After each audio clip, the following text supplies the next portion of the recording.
Human health and disease second करेंगे आज, Helminthes disease. ठीक है, इसमें बस दो ही डिजीजेस पढ़नी है। कितनी डिजीजेस पढ़नी है इसमें? दो डिजीजेस पढ़नी है। देखो ये कौन सी कैटेगरी है? ये फोर्थ कैटेगरी है। इससे पहले हमने प्रीवियस लेक्चर में क्या क्या पढ़कर आए हैं हम? Bacterial diseases, viral diseases, fungal disease. ठीक है, अब हम क्या पढ़ेंगे? Helminthes diseases. और इसमें आ जाएगा क्या आपका? एक आ जाएगा एस्कैरियोसिस और दूसरा आ जाएगा फिलारियोसिस। ठीक है, जिसको हम क्या भी बोलते हैं? फिलारियोसिस, जिसको हम क्या बोलते हैं? एलिफेंटिएसिस। ठीक है, अब दोनों के बताओ चलो पॉजिटिव एजेंट। इसका क्या होगा पॉजिटिव एजेंट? एस्कैरियोसिस। आगे एस्कैरिस होगा, एस्कैरिस लुम्ब्रिकॉइड्स है ना, एस्कैरिस लुम्ब्रिकॉइड्स।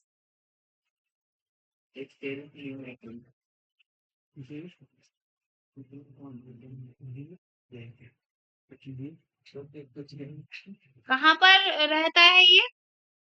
हैबिटेट क्या है इसका? कहाँ रहता है ये? इंटेस्टाइन में। कौन से इंटेस्टाइन में? एज अ क्या रहता है? एंडोपैरासाइट। कैसा है ये? एज अ एंडोपैरास, मतलब ये एंडोपैरासाइट है जो कि कहाँ पर रहता है? हमारे स्मॉल इंटेस्टाइन में।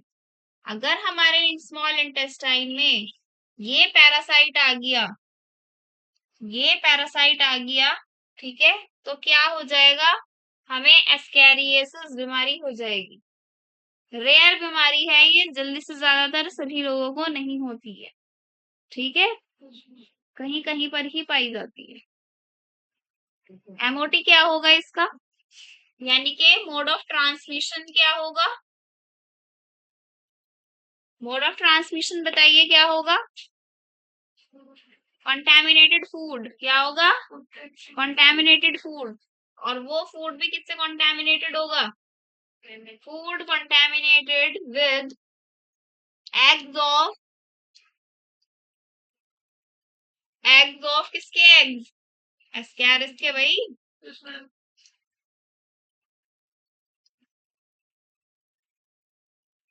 सिम्टम्स में बताएंगे क्या क्या होगा? इंटरनल ब्लीडिंग होगी इसमें। क्या होगी? इंटरनल ब्लीडिंग, यानी कि बॉडी के अंदर ब्लीडिंग स्टार्ट हो जाएगी। वीकनेस आएगी। देखो जब ब्लीडिंग होगी तो वीकनेस आएगी। ठीक है, ब्लीडिंग हो रही है तो खून की कमी हो जाएगी, जिसको हम क्या बोलते हैं? एनीमिया। क्या बोलते हैं? वीकनेस, कमजोरी आ जाएगी। एनीमिया यानी कि खून की कमी हो जाएगी। और बताओ? कब्ज हो जाएगा, यानी कि कॉन्स्टिपेशन हो जाएगा, कब्ज। ठीक है, और क्या होगा? और क्या होगा भाई? जब इंटरनल ब्लीडिंग होगी, कहाँ होगी? देखो इंटेस्टाइन में ही होगी हमारे, तो एब्डोमिनल पेन होगा। तो क्रैम्प्स पड़ेंगे, एब्डोमिनल क्रैम्प्स पड़ेंगे। क्या पड़ेंगे? इसको क्या बोलते हैं? मरोड़े टाइप से बोलते हैं। ठीक है, मरोड़े लगते हैं जब, बोलते हैं ऐसा। मैंने तो बता दिया ताकि आपको समझ में आ जाए। इतना ही पढ़ना है एस्कैरियोसिस के बारे में। ठीक है, दूसरा आता है फिर आपका ये फिलारियोसिस एलिफेंटिएसिस, जिसको हिंदी में बोलते हैं हाथी पाँव। क्या बोलते हैं? हाथी पाँव। इसका पॉजिटिव एजेंट बताएंगे भाई। बुचरेरिया। हाँ, डबल आएगा ना? बुचरेरिया, बैनक्रॉफ्टी, बैनक्रॉफ्टी, ब्रैनक्रॉफ्टी नहीं है ये, बैनक्रॉफ्टी। और बुचरेरिया, और बुचरेरिया मलाई। मलाई नहीं है ये, खाने वाली मलाई नहीं है ये। ठीक है, एमओटी क्या है इसका? Culex mosquito. कौन सा होगा? फीमेल्स हमेशा जो कॉज करेगी बीमारी वो फीमेल कॉज करेगी मॉस्किटोज में, female Culex, Culex mosquito. Symptoms क्या क्या होंगे इसके? जो आपका ये लोअर वाला क्या होगा, पूरा का पूरा एरिया होगा, यानी कि लोअर लिम्स होंगे, यानी कि लेग्स जो होगी वो स्वेल अप हो जाएंगी, अफेक्टेड हो जाएंगी, इतनी मोटी हो जाएंगी वो जैसी एलिफेंट की होती है। Affects lower limbs,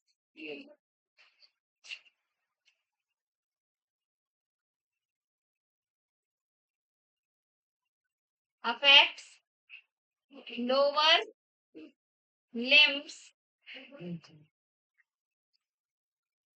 testis, genital organ भी क्या हो जाएंगे, बहुत ज्यादा बिग इन साइज हो जाएंगे, ठीक है।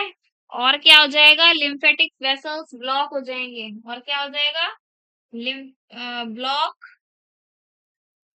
Lymphatic vessels. लिम्फेटिक वेसल्स किसमें होते हैं, लिम्फेटिक सिस्टम में। लिम्फेटिक सिस्टम क्या होता है पता है सबको, जहां पर लिम्फ नोड्स होते हैं, इनके लिम्फ फ्लूइड प्रेजेंट होता है, ठीक है भाई।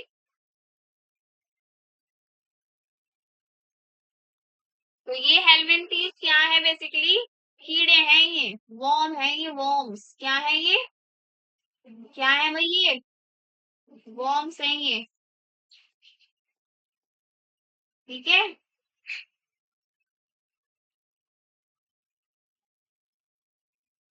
इतना ही पढ़ना है बस, इसका पॉजिटिव एजेंट याद रखेंगे, ये जरूर आता है भाई, PYQ आया हुआ है यहाँ से। और किसी में किसी बीमारी का MOT पूछ लेंगे, किसी बीमारी का ये पूछ लेंगे पॉजिटिव एजेंट, ठीक है।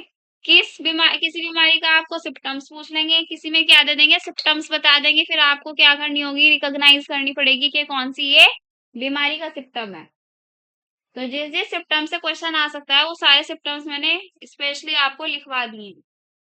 जो अलग टर्म बताई थी, कौन सी बताई थी अलग टर्म, एक पीछे, एनोरेक्सिया, क्या बताई थी, एनोरेक्सिया, क्या था एनोरेक्सिया, हाँ भाई जैद, एनोरेक्सिया क्या था, प्रीवियस लेक्चर में बताया था एनोरेक्सिया क्या था, भूल गए, लॉस ऑफ एपेटाइट, क्या था, loss of appetite, loss of appetite को एनोरेक्सिया बोलते हैं। एनोरेक्सिया से क्वेश्चन आया हुआ है, किससे क्वेश्चन आया हुआ है, हाँ PYQ आया हुआ है एनोरेक्सिया से। अब पढ़ेंगे हम प्रोटोजोन डिजीज, लास्ट वाली अपनी कैटेगरी, हो गया ये सबका, लिख लो।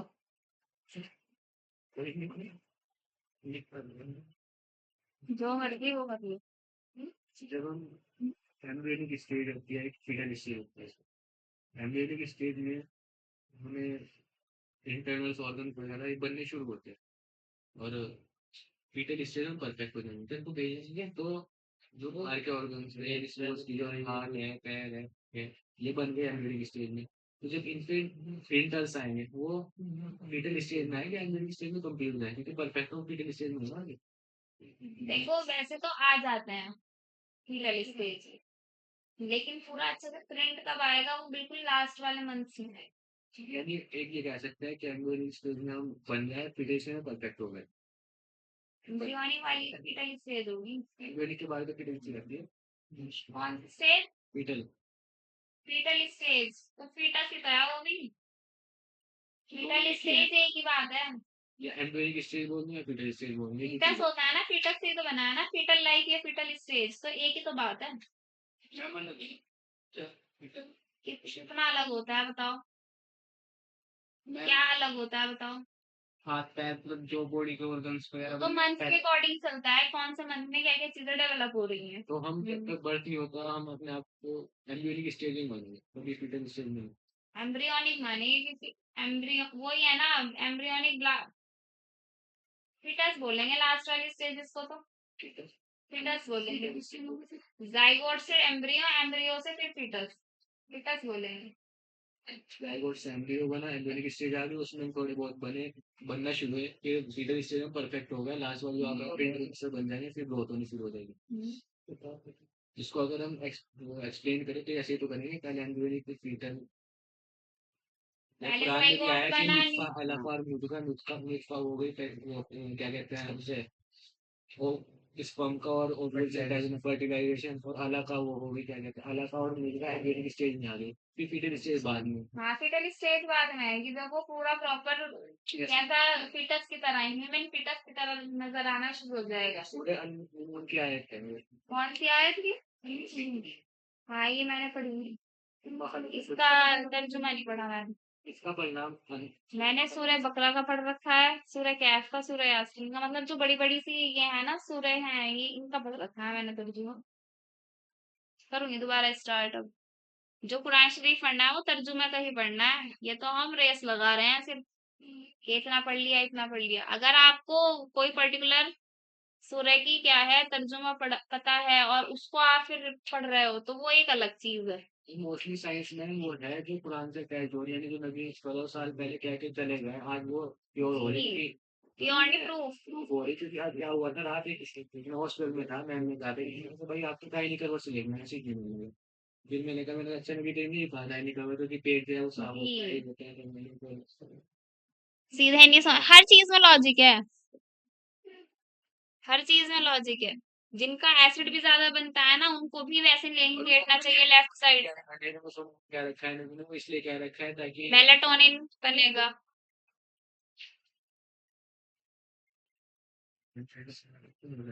हाँ जी। नहीं, तुम अच्छा चल रहे हो कंटेंट वाइज भी और वैसे भी, दुनिया के उससे भी और वैसे भी देखो तुम्हें दोनों चीजों का वो मिल रहा है।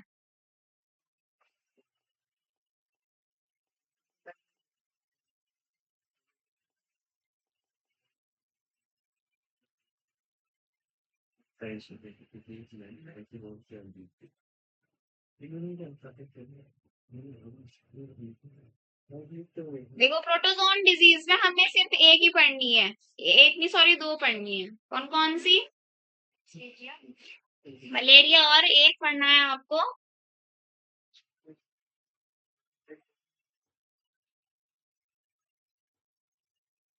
मोइबिक डिसेंट्री, यही तो है। अमीबॉइक डिसेंट्री में क्या पढ़ना है? ये सॉरी, ये एक ही नाम है, मतलब एक ही बीमारी है ये, अमीबिएसिस और डिसेंट्री एक ही बात है ये। किससे होगा? किससे होगा भाई? एंटामोएबा, आगे हिस्टोलिटिका, एंटामोएबा हिस्टोलिटिका से होगा ये। किससे होगा? दो तीन बार रिपीट कर लिया करो, दो तीन बार रिपीट कर लिया करो। एंटामोएबा हिस्टोलिटिका, एंटामोएबा हिस्टोलिटिका, एंटामोएबा हिस्टोलिटिका, ऐसे याद होते हैं ये। क्या था ये? कॉन्जिटिव एजेंट। अब हमें क्या लिखना है? एमओटी लिखना है इसका। किससे एमओटी भाई? एमओटी किससे फैलेगा ये? नॉर्मल जो मक्खी होती है जिसको हम क्या बोलते हैं, घर की मक्खी, यानी कि हाउस फ्लाई। क्या नाम होता है इसका साइंटिफिक? मस्का डोमेस्टिका। मस्का देखो, डोमेस्टिका, डोमेस्टिक का मतलब ही क्या होता है? घरेलू। डोमेस्टिक का मतलब ही क्या होता है? घरेलू। ये इसका कैरियर है, कहाँ पर रहता है ये? As a endoparasite. अच्छा बताओ जरा मुझे, कहाँ पर रहेगा ये? स्मॉल इंटेस्टाइन में या लार्ज इंटेस्टाइन में? वेरी गुड, ये लार्ज इंटेस्टाइन में रहता है। ठीक है। और दोनों ही एंडोपैरासाइट है। एंडो का मतलब क्या होता है? अंदर, बॉडी के अंदर। और अगर एक्टोपैरासाइट होता तो बॉडी के ऊपर। एग्जाम्पल जुएं। एक्टोपैरासाइट क्या होती है? जुएं होती हैं।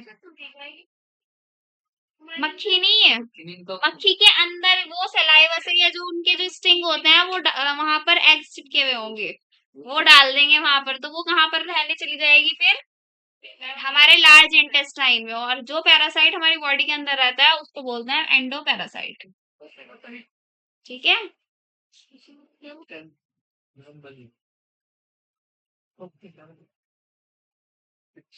अब तो मैंने याद कर लिया।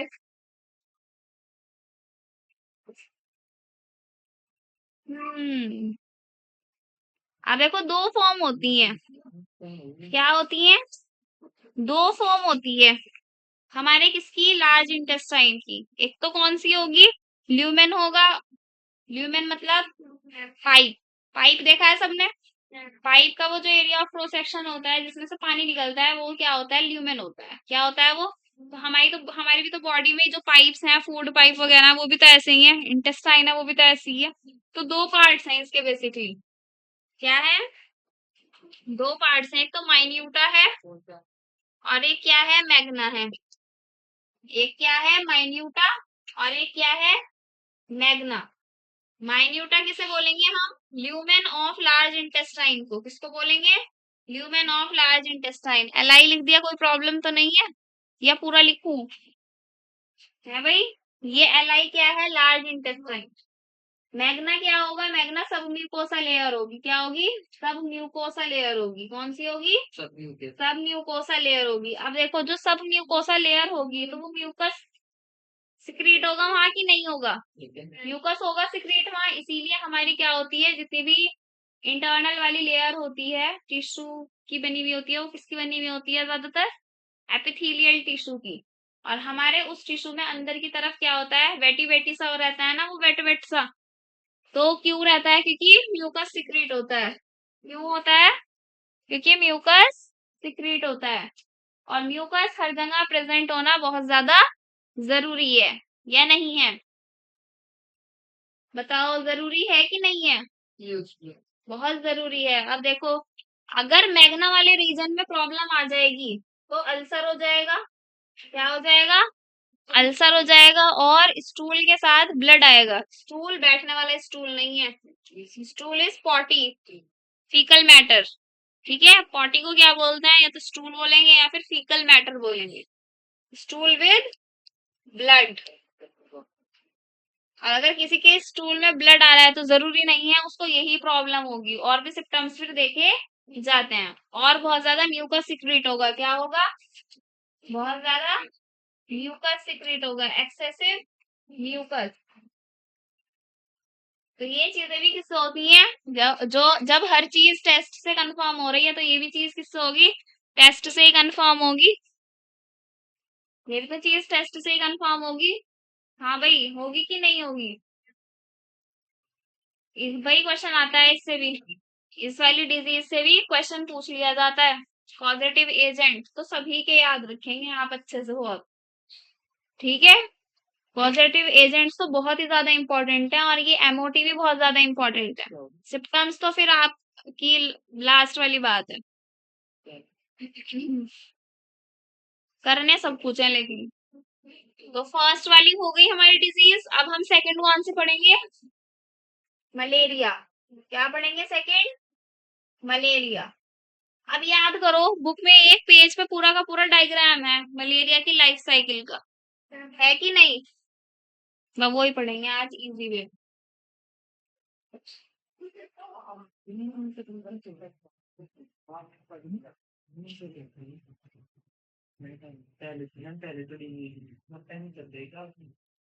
पता नहीं बस कैसे चल रही हूँ लेकिन।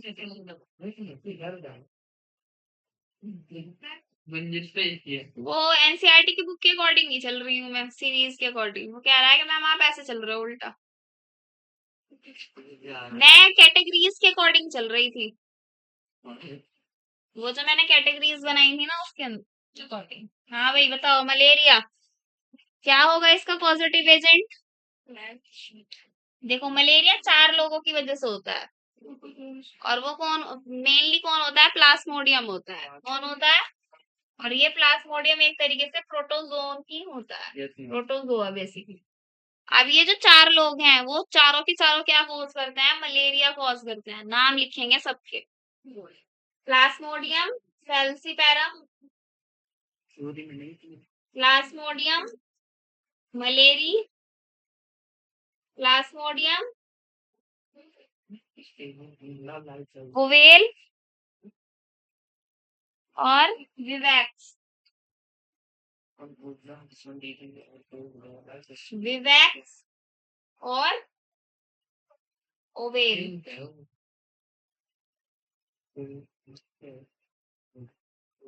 ये 4 क्या होती हैं? ऐसी स्पीशीज होती हैं, ये चारों की चारों ही मलेरिया कॉज करती हैं। जरूरी नहीं है कि जिसके आगे मैंने मलेरिया लिखा है सिर्फ वही कॉज करेगा। क्लियर हो रही है भाई बात? चारों प्लाज्मोडियम की स्पीशीज ऐसी हैं जो मलेरिया कॉज करेगी। सबसे ज्यादा डेंजरस इसमें कौन होगा? फैल्सीपैरम सबसे ज्यादा डेंजरस होगी। तो क्वेश्चन आ सकता है what is the most dangerous Plasmodium which causes malaria. तो आपको ऑप्शन में चार हैं, ये चारों ही डाल देंगे। अब आप कहोगे कि भाई चारों से ही होता है मलेरिया, तो लेकिन अगर आपने ये चीज पढ़ रखी होगी तो ही तो आंसर करोगे ना। मोस्ट डेंजरस कौन होता है? फैल्सीपैरम होता है। इसमें यूरिन ब्लैक कलर का हो जाता है। कैसे कलर का हो जाता है? ब्लैक कलर का यूरिन प्रोड्यूस होता है। बहुत खतरनाक है भाई। क्यों होता है? क्योंकि हीमोलाइसिस होता है इसमें। क्या होता है? हीमोलाइसिस। हीमोलाइसिस क्या है? लाइसिस टूटना, हीमो मतलब ब्लड, यानी कि ब्लड का टूटना हो रहा है। ब्लड का कलर किससे होता है? आरबीसी से, हीमोग्लोबिन से। तो किसका ब्रेक डाउन हो रहा है? आरबीसी का। किसका ब्रेक डाउन हो रहा है? Break down of RBC. इसकी वजह से यूरिन ब्लैक कलर का हो जाता है। इसकी वजह से यूरिन ब्लैक कलर का हो जाता है। क्लियर है?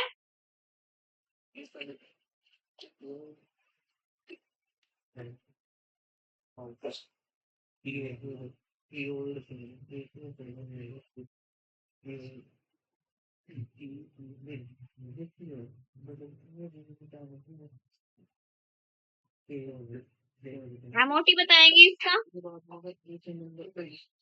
एमओटी बताएंगे भाई। कौन सा? Female Anopheles mosquito. Female Anopheles mosquito. ये क्या है? इसका वेक्टर है। ये क्या है? इसका वेक्टर है। प्रिवेंशन देखो, इसमें प्रिवेंशन दिया हुआ होगा बुक में एक पॉइंट। अगर घर में एक मलेरिया का मच्छर हो जाए तो वो इन्फेक्ट कर ही देगा। किसको? पेशेंट को, पर्सन को। तो सपोज करो किसी मलेरिया के मच्छर ने, यानी कि फीमेल एनोफिल्स मॉस्किटो ने किसको काट लिया? हम में से किसी को काट लिया घर पर। हम अभी क्या थे? हेल्दी थे, बिल्कुल ठीक थे। अब वो क्या है? मलेरिया का मच्छर हमें काट गया। सपोज करो हमने उसी को मार दिया। हमारे काटा उसने और हमने उसी को क्या कर दिया? मार दिया। तो मुझे ये बताइए क्या चांसेस कितने हैं कि किसी और को भी घर में मलेरिया होगा? कितने चांसेस हैं? 0% या 100%? भाई सब क्या सोचोगे आप कि भाई मलेरिया का मच्छर मार दिया, खतरा टल गया, तो अब किसी को मलेरिया नहीं होगा। हाँ, और ज्यादा खतरा बढ़ चुका है। क्यों? अब जो भी नॉर्मल भी मच्छर होगा ना, अगर मलेरिया वाले को काट लिया और वो मरा नहीं और फिर उसने किसी और को काट लिया तो उसमें भी मलेरिया हो जाएगा। तो इतना खतरनाक होता है मलेरिया। अगर घर में एक को हो जाता है मलेरिया, भाई एक मच्छर है नॉर्मल, सपोज करो फीमेल एनोफिल्स मॉस्किटो है, ठीक है, उसने हमें काट दिया, ठीक है, तो उसके पास क्या है? फीमेल एनोफिल्स मॉस्किटो है। उसके पास सपोज करो स्पोरोजोइट्स हैं। किसके? इस प्लाज्मोडियम के, किसी के भी हैं। समझ गए? यानी कि वो इन्फेक्टेड मॉस्किटो है जो हमें क्या कर देगी? इन्फेक्शन कर देगी। कौन सा? मलेरिया का, है ना? तो आप सपोज करो उसने हमें काटा और हमने उसको मार दिया, मच्छर को, ठीक है, मार दिया। तो मैंने ये पूछा कि कितने परसेंट चांसेस हैं कि किसी और को भी मलेरिया होगा या नहीं होगा? कितने परसेंट चांसेस हैं किसी को होगा मलेरिया? बिल्कुल होगा। भाई आप मच्छर को बाद में मार रहे हो या नहीं मार रहे हो, आप तो इन्फेक्ट हो गए, आपको तो मलेरिया पॉजिटिव हो जाएगा, मलेरिया आ जाएगा कि नहीं आ जाएगा? समझ रहे हो मेरी बात को? आपको मलेरिया हो गया, अब कोई नॉर्मल भी मच्छर होगा ना, तो अगर वो आपको फिर से दोबारा से काट लेगा, क्योंकि मच्छर तो बदतमीज से होते हैं, वो काटते ही रहते हैं, काटते ही रहते हैं, है ना? समझ गए ना? तो जब कोई नॉर्मल मच्छर आपको इन्फेक्टेड वाले को काट लेगा तो यानी कि उसके अंदर भी इन्फेक्शन आ गया, उसके अंदर भी इन्फेक्शन आ गया, तो वो अगर फिर बाद में किसी और को काटेगा तो उसको भी मलेरिया हो जाएगा। इस तरीके से फैलता है, जब भी तो मोड ऑफ ट्रांसमिशन इसका फीमेल एनोफिल्स मॉस्किटो है। ठीक है, फीमेल एनोफिल्स और फीमेल एडिस मच्छर, ये बहुत ज्यादा यही लोग हमें काटते हैं। ठीक है भाई, तो इसका प्रिवेंशन क्या है? एक फिश होती है गैम्बूसिया, ये जो फिश होती है ये इस मॉस्किटो की लार्वा पे क्या करती है? फीड करती है।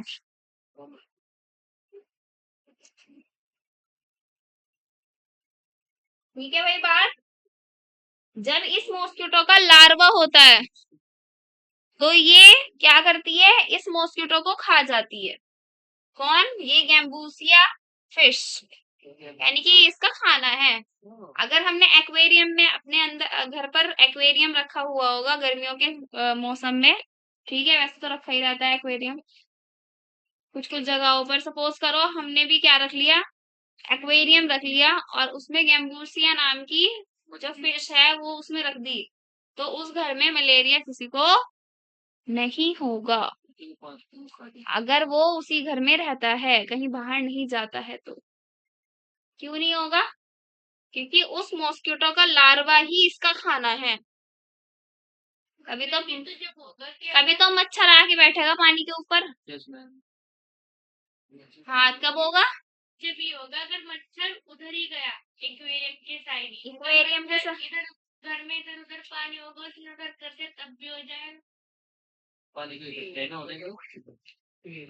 अरे भाई, मच्छर एक ऐसी चीज है जो हर जगह घूमता ही रहता है। मारने की आदत है, हर जगह घूमेगा। हाँ, वो एक्वेरियम में ज्यादा अंडे हाँ भी खा लेगी, अगर उसने इधर उधर दे दिया वहां नहीं खा पाएगी। हाँ, वहां नहीं खा पाएगी, तो चांसेस तो कम हो गए ना। लेकिन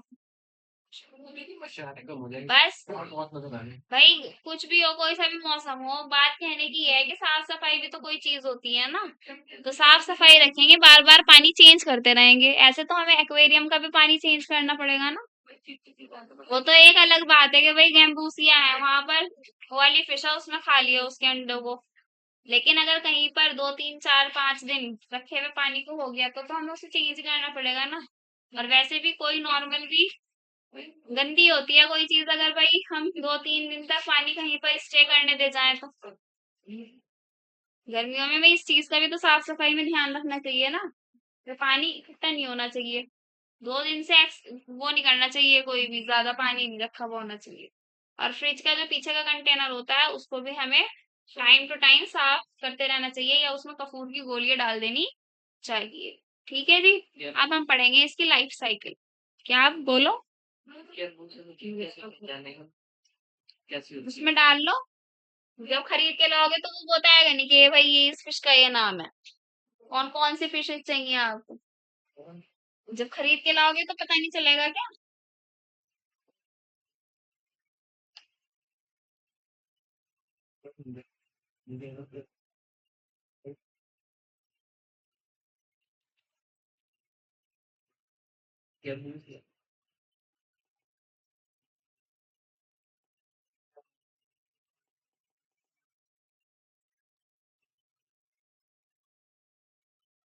लाइफ साइकिल देखेंगे पूरी किसकी?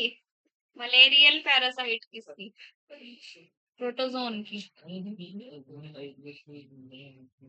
देखो भाई, अब मैं हाथ तो बना नहीं रही हूँ, बॉडी के ऊपर कहीं पर भी काट सकता है वो। सपोज करो ये हमारा क्या है, हैंड है, ठीक है, और इस पे ये क्या बैठा हुआ है?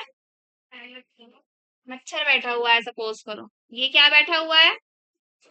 हाथ के ऊपर क्या बैठा हुआ है? मच्छर। मच्छर बैठा हुआ है। क्या बैठा हुआ है? मच्छर। बस देख लो।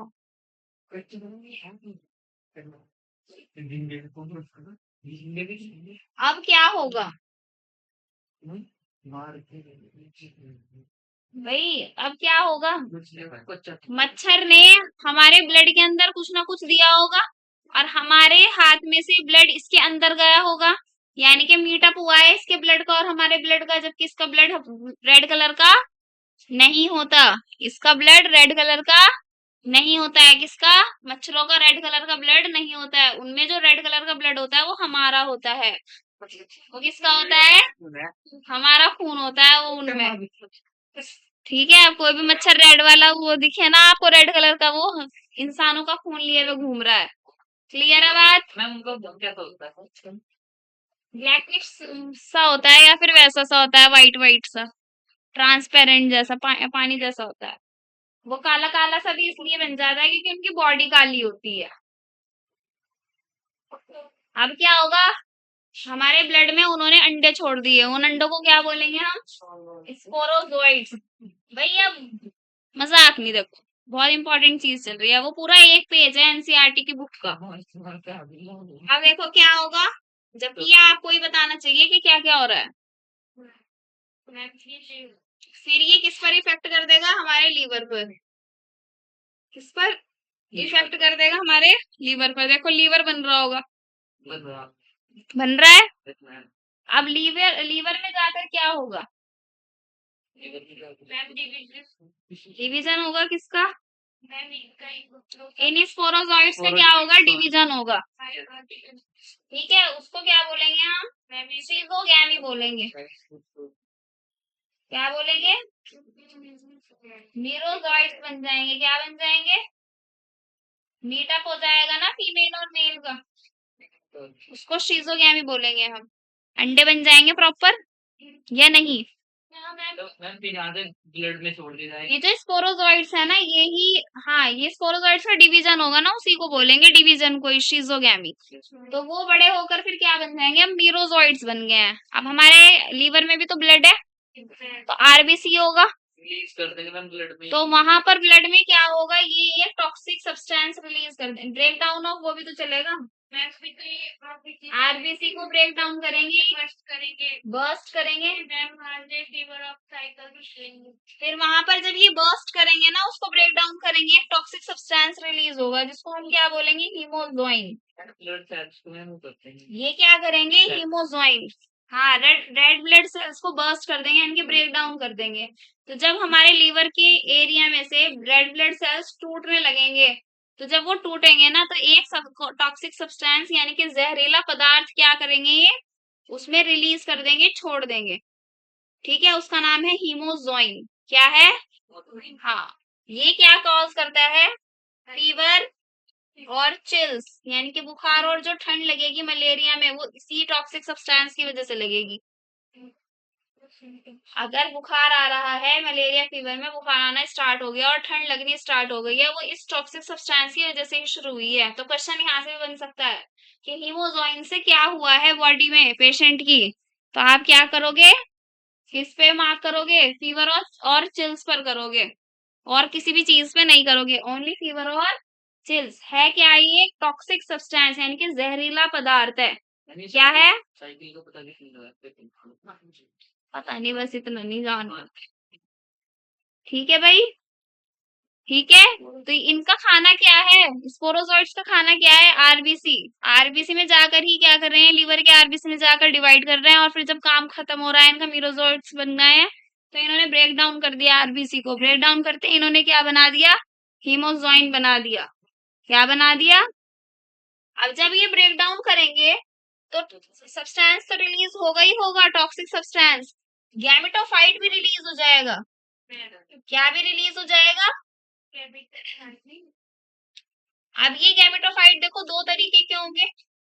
कौन कौन से? भाई एक तो होगा फीमेल और एक क्या होगा? मेल।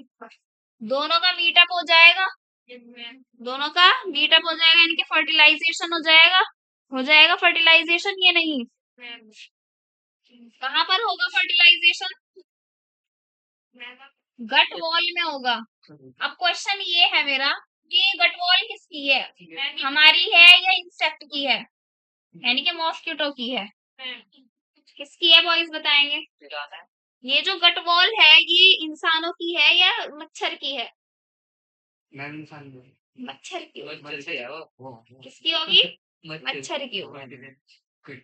अरे फर्टिलाइजेशन ही किसमें होगा? मच्छर में होगा, यानी कि दूसरा मच्छर जब आएगा, वो खून चूसेगा, यानी कि सक करेगा ब्लड, तो उसमें जाकर क्या हो गया? फर्टिलाइजेशन हो गया, इसीलिए वो भी अब क्या हो गया? इन्फेक्टेड हो गया, वो भी अब क्या हो गया, इन्फेक्टेड हो गया, और उसने क्या बना दिए, स्पोरोजोइट्स बना दिए उसने। और वो स्पोरोजोइट्स फिर से अगर किस में जाएगा, किसी इंसान के काटेगा, तो वो उसके ब्लड में स्पोरोजोइट छोड़ देगा, फिर यही हो जाएगा। तो वहां पर अब ये वाला हैंड तो होगा नहीं इन्फेक्टेड वाला, अब अन हाँ अनइंफेक्टेड वाला हैंड होगा। तो जो चीज मैंने बताई थी वो आ गई पूरी साइकिल में। इतना चलता है ह्यूमन में, ठीक है, ह्यूमन होस्ट की बॉडी में इतना चलता है, इंसेक्ट में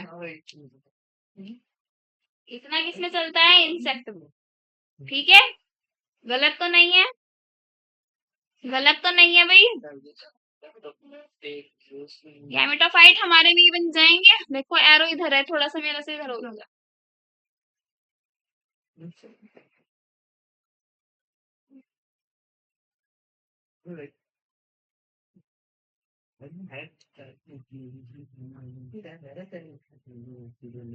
गैमेटोफाइट इधर ही बनेगा हमारी बॉडी में ही। फिर ये जो फीमेल मेल हमारी बॉडी में बने हैं, फिर वो अगर कोई ब्लड सक कर रहा है यहाँ से, कौन, इंसेक्ट कर रहा है, कौन कर रहा है, ये क्या है, इंसेक्ट है ये। तो फर्टिलाइजेशन इसकी गट वॉल में हो जाएगी और स्पोरोजाइट्स बना लेगा, फिर दोबारा से अंडे बना लेगा, और फिर वो किसी एक नॉर्मल इंसान को काटेगा तो वो स्पोरोजाइट्स उसमें ट्रांसफर कर देगा। आगे बात समझ में। ये पूरी मलेरिया की क्या थी, लाइफ साइकिल थी। इजी है बिल्कुल, बिल्कुल इजी है। उन्होंने पूरा इनका पूरा लिख रखा है, सारी चीजें ना डायग्राम में ही लिख रखी है, इसलिए वो थोड़ी हार्ड लगती है। क्वेश्चन है अब देखो, एक कि गैमेटोजेनेसिस ह्यूमन की बॉडी में क्यों नहीं होता। ये जो गैमेटोजेनेसिस हुआ है, गैमेटोजेनेसिस मतलब फॉर्मेशन और डेवलपमेंट जो हुआ है, देखो मैंने इधर के इधर लिखा हुआ है, तो ये हमारे ही बॉडी में क्यों नहीं हुआ, ये इधर इंसेक्ट में क्यों चला गया। गैमेटोजेनेसिस क्यों नहीं हुआ इंसेक्ट की, सॉरी हमारी ह्यूमन की बॉडी में, क्योंकि हमारा टेम्परेचर और उनके टेम्परेचर में फर्क होता है। हमारा टेम्परेचर ज्यादा होता है, इंसेक्ट का टेम्परेचर बॉडी का कम होता है, इस वजह से गैमेटोजेनेसिस हमारे अंदर, गैमेटोजेनेसिस के बाद ये जो फर्टिलाइजेशन हुआ है, ये हमारे अंदर नहीं होगा। ये फर्टिलाइजेशन को ज्यादा हाई टेम्परेचर नहीं चाहिए, इसलिए वो इंसेक्ट की बॉडी में हुआ है, ठीक है।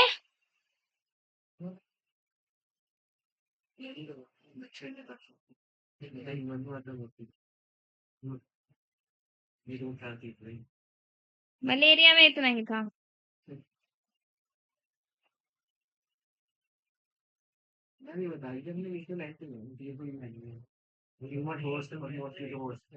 इतनी साइकिल ह्यूमन में चलेगी, फिर इतनी मच्छर में चलेगी। जब मैं पढ़ा रही थी ना तब बातों में लगे हुए थे।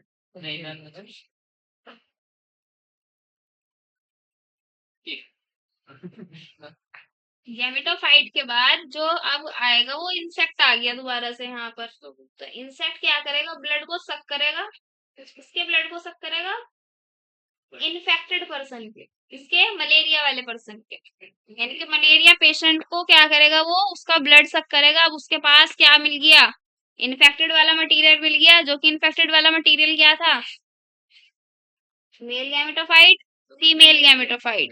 ये जो फर्टिलाइज करते हैं जाकर वो इंसेक्ट के गट में करते हैं, वहां पर इसका फर्टिलाइजेशन हो गया।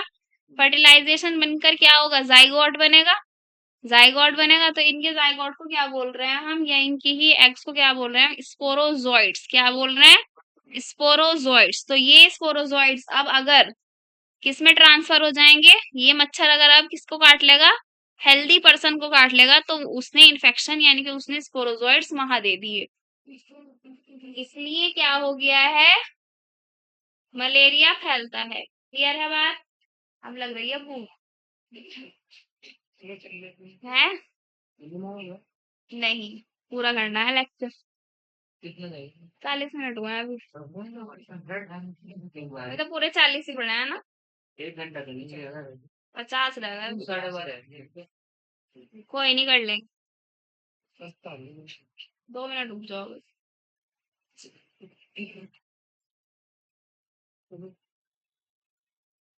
मैम रोने में भी आप पढ़ोगे, बोलो आप पढ़ोगे। हाँ पढ़ाया मैंने तो, बल्कि मैंने तो यहाँ भी और वहाँ भी यूपीएससी में भी दो दो लेक्चर लिए हैं रोज। बहुत क्या गए थे, तब पढ़ाते हुए तो पता नहीं चलता, बाद में पता चलता है शाम को जब तैयारी भी करो उठ के। हम तो करा भी नहीं रात रात तो मतलब जनरल साइंस, जनरल साइंस में है ना सारे सब्जेक्ट होते हैं ना उसमें, तो वहां पे बायो, बायो सिर्फ बायो। चलो मैं सब अच्छा नहीं होता है, कोई ना बेहतर नहीं है, वैसे किसी एक कर अब मुझे बता दो, एड्स और कैंसर पढ़ना है या फिर वो पढ़ना है, डिजीजेस भी पढ़नी है आज या फिर वो भी पढ़ना है? डिजीज नहीं बता दीजिए मैम, आज कल कैंसर एड्स और कैंसर कर लेते हैं बस आज।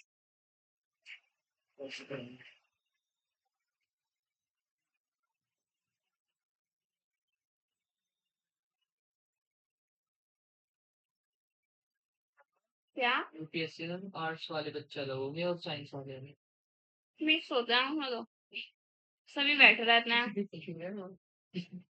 यही तो हलवा थोड़ा ही ना है, इसीलिए तो यूपीएससी का एग्जाम मैम फिर वो इकोनॉमिक्स वगैरह में भी पढ़ते हैं साइंस। सब पढ़ते हैं जब सबका एक ही वो है सिलेबस। बहुत हाई लेवल तक का पढ़ते हैं। साइंस वालों का ज्यादा टफ पड़ता होगा कहीं, हम्म, साइंस वालों को टफ पड़ता होगा, टफ पड़ा। सबको टफ पड़ता है, थैंक यू। सबके पास सारे सब्जेक्ट्स हैं, तो जो उनका नहीं भी सब्जेक्ट होगा वो सबको ही पढ़ना पड़ेगा चाहे कोई भी हो। मैथ्स भी अच्छा खासे लेवल की होती है। अच्छा खासे लेवल की होती है maths. Math, history, political science सबसे गंदी है SST according to me. Political science मुझसे नहीं पढ़ी जाती, पॉलिटिकल साइंस। हिस्ट्री भी पढ़ लूंगी मैं, ज्योग्राफी तो बहुत अच्छे से, क्योंकि उसमें थोड़ा सा ना क्या होता है, मैप्स वगैरह का होता है ना, तो वो पढ़ी जाती है ज्योग्राफी। साइंस में वो हिस्ट्री वगैरह क्या बाहर इंग्लैंड ऑस्ट्रेलिया अमेरिका वगैरह पढ़ाई जाती है, सब भाई मालूम है तो बहुत सारे पढ़ाई ना वहाँ।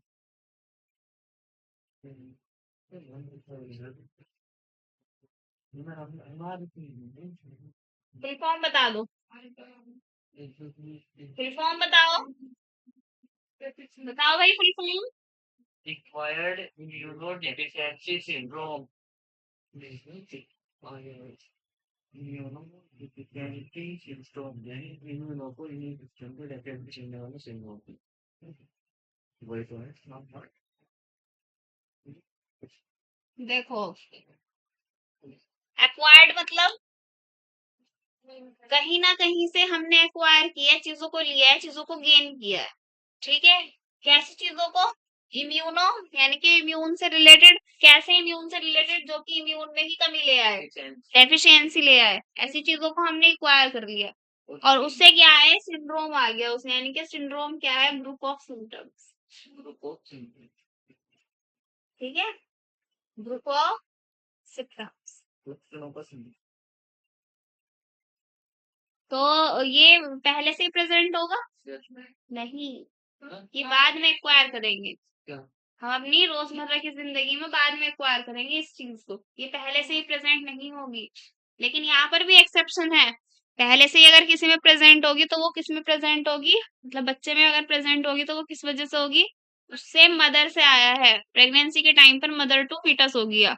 सपोज करो कोई प्रेग्नेंट लेडी है, तो वो प्रेग्नेंट पहले हो गई, बाद में उसको क्या हो गई, एसटीडी कंफर्म हो गई, ये एड्स बीमारी, चाहे वो किसी से भी हुई है, सपोज करो इंजेक्शन वगैरह लगते हैं, इंजेक्शन से ही फैल गया सपोज करो, ठीक है, वो किसी की लापरवाही की वजह से, इंजेक्शन की वजह से उस मदर को क्या हो गया, एचआईवी पॉजिटिव हो गया, एड्स हो गया, तो उसको तो होगा ही होगा, उसके बेबी को भी हो जाएगा, ठीक है। तो तब उस केस में क्या हो सकता है, जन्म से हो सकता है, अदरवाइज नहीं हो सकता, अदरवाइज बाद में ही होगा। किससे होता है ये? HIV वायरस से। HIV वायरस से। क्या है ये? Human human immuno virus. Human immuno virus. Human immuno virus. History है, देखो इसके पीछे क्या है? हिस्ट्री है। हिस्ट्री से रिलेटेड हमें 2 ईयर पढ़ने हैं इसके। कितने ईयर पढ़ने हैं? 2 ईयर्स पढ़ने हैं। 1981 और इसके 5 साल के बाद 1986। 1981 और 1986। यहाँ पर क्या हुआ था? पहला केस हुआ था दोनों ही जगह पर। पहला केस रिपोर्ट हुआ था दोनों ही जगह पर। तो पहला केस दुनिया में सबसे पहले एड्स का कहाँ देखने को मिला? यूएसए में। यूएसए में मिला था मैम। और 5 साल बाद हमारे यहाँ आया था इंडिया में। तो these are very important lines. वो शायद वही लग था पढ़ेगा इसके बारे में। हिस्ट्री थोड़ी जंगली लोग तो जंगली नहीं थे वो वहाँ वो सब ऐसा कर रहे थे शायद ऐसा कर रहे थे लड़कों में था सबसे पहले। हाँ, लड़कों में ही था। है ना मैम? एक देखो, फिर ये 86 के बाद ना हमारे इंडिया में बहुत ज्यादा फैल चुका था और पूरी दुनिया में भी बहुत ज्यादा फैल चुका था। तो कुछ गवर्नमेंट ऑर्गेनाइजेशंस होती हैं और कुछ नॉन गवर्नमेंट ऑर्गेनाइजेशंस होती हैं, उनको बोलते हैं एनजीओ, नॉन गवर्नमेंटल ऑर्गेनाइजेशन। ठीक है, तो एनजीओज ने क्या स्टार्ट किया कि भाई हम एड्स से रिलेटेड जितनी भी चीजें हैं प्रिवेंशन लेंगे, ये करेंगे, वो करेंगे और दुनिया को जागरूक भी करेंगे। ठीक है, तो उन्होंने एक कमेटी बनाई। क्या कमेटी थी ये? नाको। क्या थी? नाको। इसकी फुल फॉर्म भी इम्पोर्टेंट है। National AIDS control organisation. Control organisation.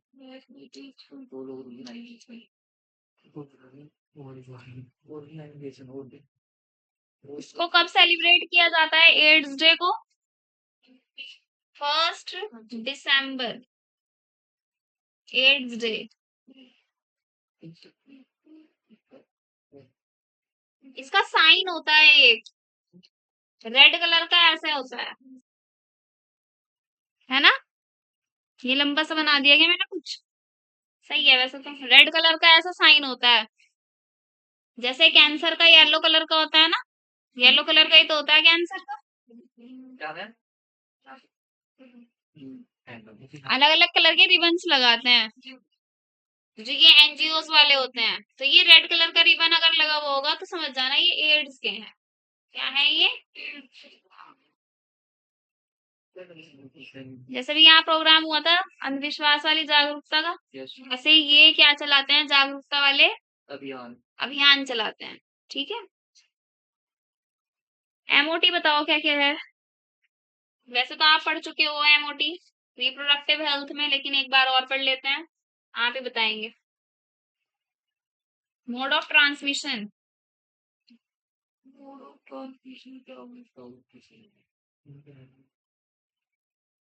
Sexual contact, sexual contact with multiple partners, number 1। अगर कोई सेक्सुअल कांटेक्ट रख रहा है एक से नहीं, दो से नहीं, बहुत सारे लोगों से, तो उनको बहुत ज्यादा हाईली चांस होता है। ठीक है, दूसरा ब्लड ट्रांसफ्यूजन से। जब ब्लड क्या होता है? चढ़ता है ना पेशेंट की बॉडी में, किसी का किसी के अंदर, तो उससे भी हो जाता है। और इन्फेक्टेड सिरेंजेस से भी हो जाता है। अब तो बहुत कम हो गया है कि एक इंसान के एक पर्टिकुलर की इंजेक्शन लगता है। पहले क्या होता था और अभी भी काफी जगहों पर क्या होता है, एक ही सिरेंज यानी कि एक ही इंजेक्शन से कई लोगों के लगा देते हैं। मैम न्यूज में भी आ रहा था मैम, एक गाँव में ना एक लोग एक ही सीरीज मांगने से होगा मैम। बहुत बड़ी सजा है पकड़े गए तो। सब पकड़ लिया था मैम, फिर बजा उसपे लाइसेंस गया एक तो आपका, डॉक्टर हो रहेगा। वहाँ के सारे सारे गाँव वाले तो पॉजिटिव पड़े। ओ, ये इसी का ही HIV पॉजिटिव। और मदर टू फीटस भी हो सकता है। हाँ, तो जब इतने केसेस हो रहे थे जब तो पकड़ा गया हो। मदर टू फीटस, ठीक है।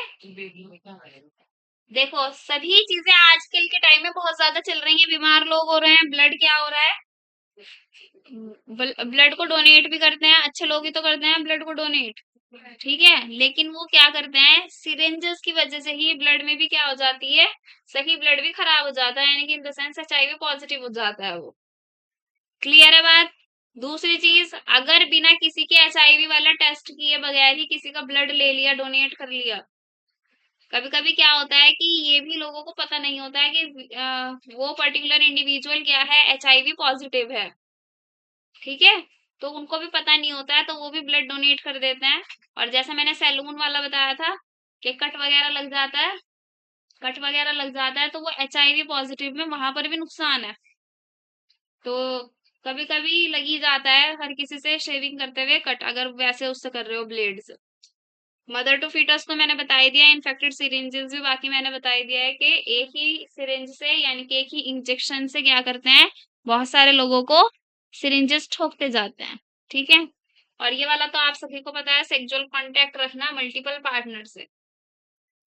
सेक्सुअल कांटेक्ट में कौन कौन सी चीजें आती हैं, सेक्सुअल इंटरकोर्स आता है सिर्फ और सिर्फ, हैंडशेकिंग, हगिंग, किसिंग ये नहीं आता। हैंडशेक इज हाथ मिलाना, हगिंग इज गले मिलना, किसिंग तो यू नो। तो क्या है, सेक्सुअल कांटेक्ट ही आएगा यहाँ पर और कुछ नहीं आएगा। तो वो घुमा फिरा कर भी आपको कोई भी स्टेटमेंट अराइज कर देंगे, मतलब बना कर दे देंगे। Mother to foetus, FOETUS, foetus.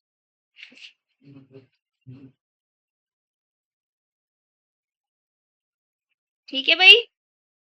Structure देखेंगे अब HIV का। अब तक तो नहीं पढ़ा होगा HIV का स्ट्रक्चर, या पढ़ रखा है? बुक में तो नहीं है स्ट्रक्चर NCERT की, HIV का स्ट्रक्चर।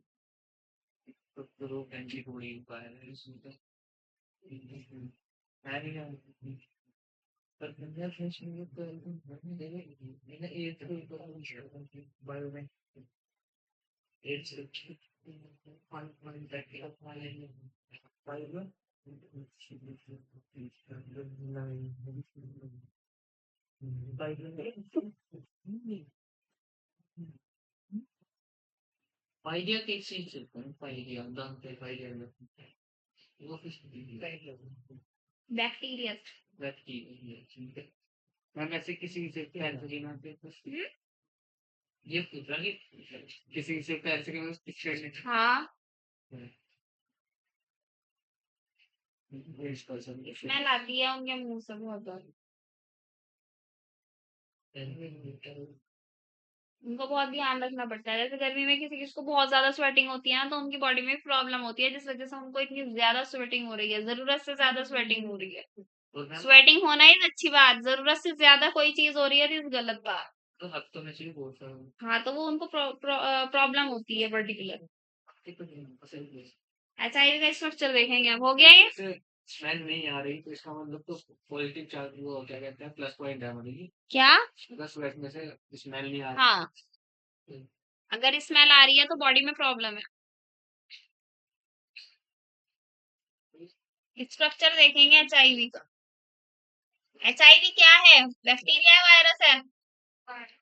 वायरस है तो एक तरीके से वायरस का स्ट्रक्चर देखना है।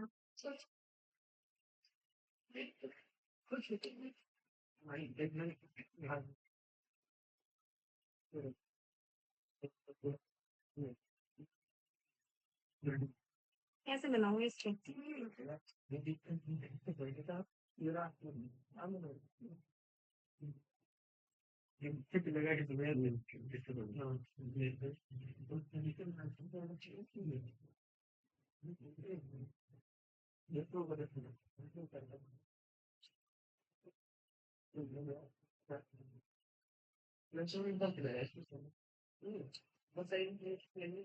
इसको बना लो चुपचाप।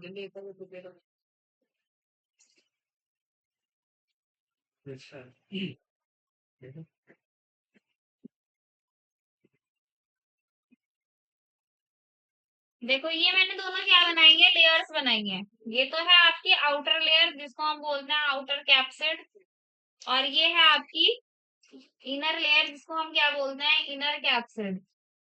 क्लियर है बात? इसके बीच में क्या है आपके, आरएनए है। क्या है, जेनेटिक मटेरियल आरएनए। क्या है ये, आरएनए, जो कि कैसा है, सिंगल स्ट्रैंडेड है। और कितने बनाए हमने, इनको 2 बनाए। ठीक है, ठीक है भाई।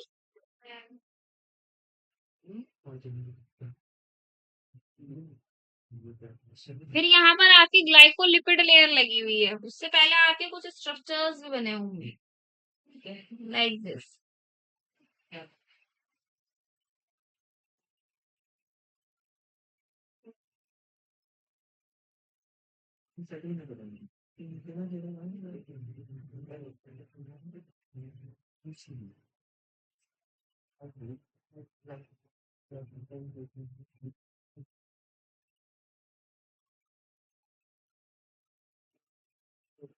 देखना है तो लग रहा है जैसे कोरोना का स्ट्रक्चर हो, है ना? कहीं पर भी अब वायरस की बात आती है ना, वो कोरोना वाला वो गोल गोल सा स्ट्रक्चर होता है ना, वो ऐसा ही दिखता है, देखो।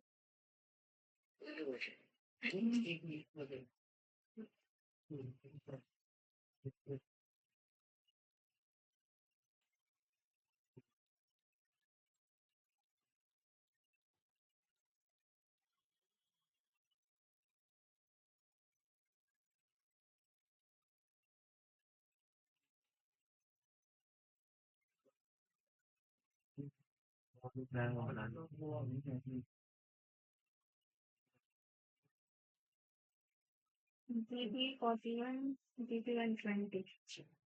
देखो ये क्या है आपके, रेड और ग्रीन वाले, ये है आपका GP 120, ये है आपका GP 41। अब ये GP है क्या, ये ग्लाइकोप्रोटीन्स है।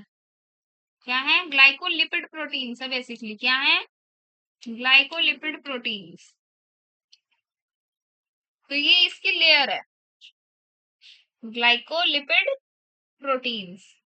रेड वाले 120 वाले हैं और ये 41 वाले हैं। अब ये जो आउटर कैप्सिड है और ये जो इनर कैप्सिड है, ये किसका बना हुआ होता है, ये खाली प्रोटीन का बना हुआ होता है। किसका बना हुआ होता है, खाली प्रोटीन का। तो बाहर वाला प्रोटीन कितना होगा, P17, और अंदर वाला P24। अंदर वाला P24। 3 यहाँ पर क्या होंगे, एंजाइम्स होंगे। 3 क्या होंगे यहाँ पर, एंजाइम्स होंगे। कहाँ पर होंगे, बिल्कुल बीच में। कहाँ पर होंगे भाई, एक तो ये हो गया, सपोज करो। एक सपोज करो ये हो गया, एक सपोज करो ये वाला हो गया।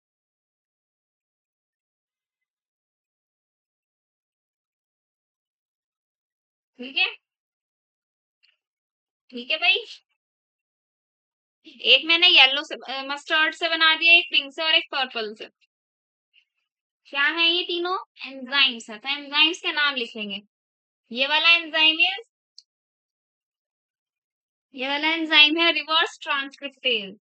कौन सा है, रिवर्स ट्रांसक्रिप्टेज। आज 7 है, रिवर्स ट्रांसक्रिप्टेज। दूसरा क्या है आपका, प्रोटीएज। क्या है, प्रोटीएज। और तीसरा क्या है आपका, पिंक वाला, इंटीग्रेज। क्या है, ये पूरा आपका स्ट्रक्चर हो गया किसका, HIV का। किसका स्ट्रक्चर हो गया ये, HIV का। किसका स्ट्रक्चर हो गया, हम्म, बना लो इसको।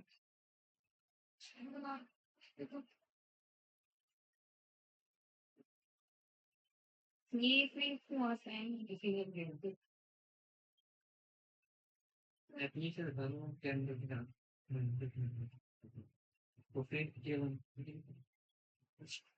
ठीक है भाई, बनाओ इसको फटाफट से।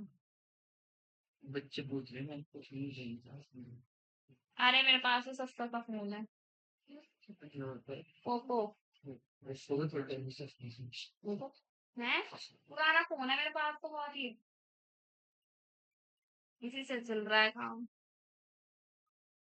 आदमी शायद गिरता नहीं फोन है ये भी एचएम फोन है बहुत, इसलिए बहुत अच्छा फोन है मेरा, गिरता रहता है लेकिन कुछ नहीं होता।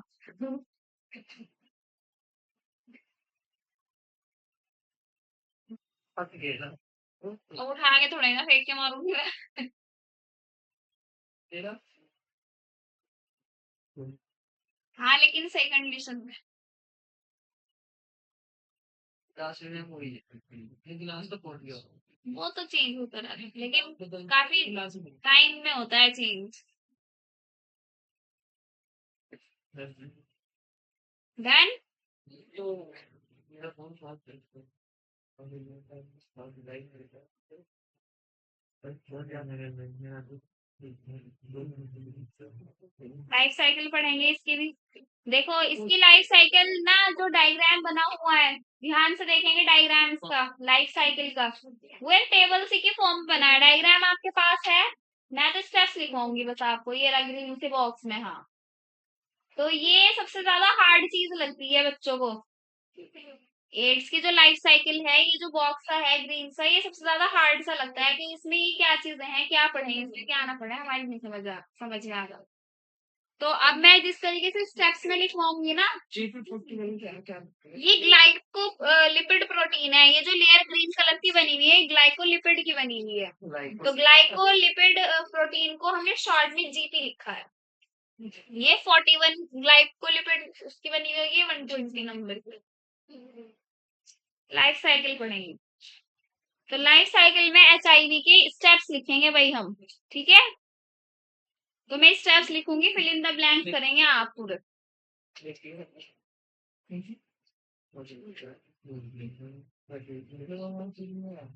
भाई स्ट्रक्चर होता है ना उसका, किसका स्ट्रक्चर, वायरस का, किसका स्ट्रक्चर है ये जेनेटिक मटेरियल है, ये कैप्सिड है, ये प्रोटीन की बनी हुई होगी, ये टेल फाइबर्स हैं, ये इसकी नेक है। तो इस सिर्फ इतने को हमने बना रखा है यहाँ पर डिटेल में कि इसके अंदर क्या क्या चीजें हैं, कैसी लेयर्स हैं। आगे ना बात समझ में। अब देखो वायरस की तो बॉडी, किसकी, एचआईवी की, और हमारी बॉडी ह्यूमन बॉडी। तो ये एचआईवी जब ह्यूमन की बॉडी में जाएगा तो कैसे कैसे इसकी लाइफ साइकिल होगी वो देखेंगे। तो हमारी बॉडी इज एनिमल सेल, ठीक है, वो जो ग्रीन सा बॉक्स दिया हुआ है बुक में बना हुआ, हो गया ये। चलो लिखेंगे हम स्टेप्स में, कुछ स्टेप्स लिखने हैं।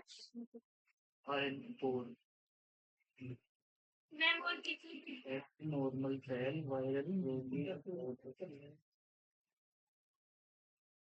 आधा घंटा रह गया बस, आज दोगे, दोगी आज, आओगी किस टाइम, 1 बजे तो यही हो जाएगा, 1:30 बजे तक आ जाना, या मंडे दो, या कल दे दो, कल है वहां पर, मंडे दे दो फिर। कैसे आप, तुम बताओ, कोई प्रॉब्लम तो नहीं है, मंडे दे दो, मंडे, हाँ मंडे। वो मुझे पता नहीं था ना कि आज ऐसा ऐसा हो जाएगा, कोई बात 3 दिन साथ आ गए, कल ही पता चला था मुझे, वो पहले रखा हुआ होता है। अच्छा, वो फिर ठीक है। मैम, हाँ है ना, मुझे लगा था आपने कहा था ना 9 days 9 days, मैंने 9 dates सोच ली थी। अच्छा, पर मैम मैंने प्रिपरेशन कर ली थी। अच्छा ठीक है फिर तो, चलो कोई नहीं, ओके।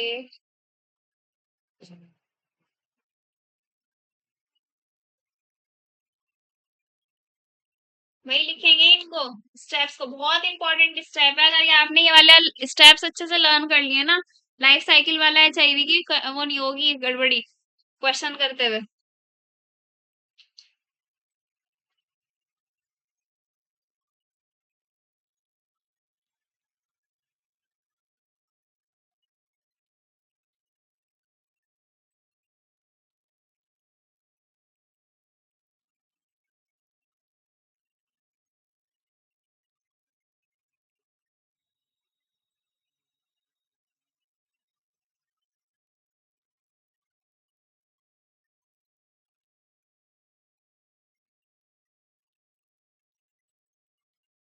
ये मैंने खुद लिखी।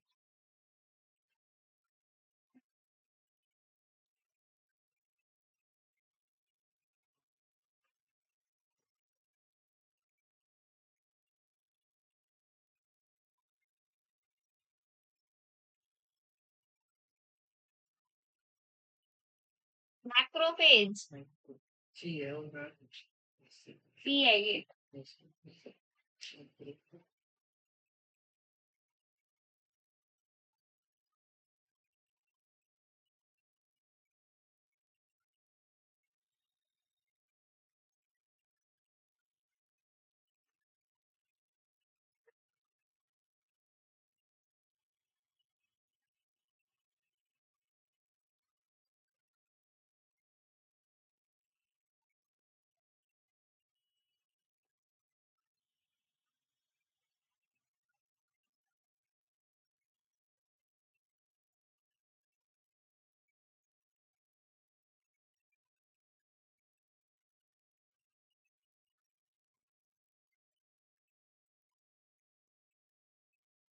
थोड़ा छोटा कर दूं?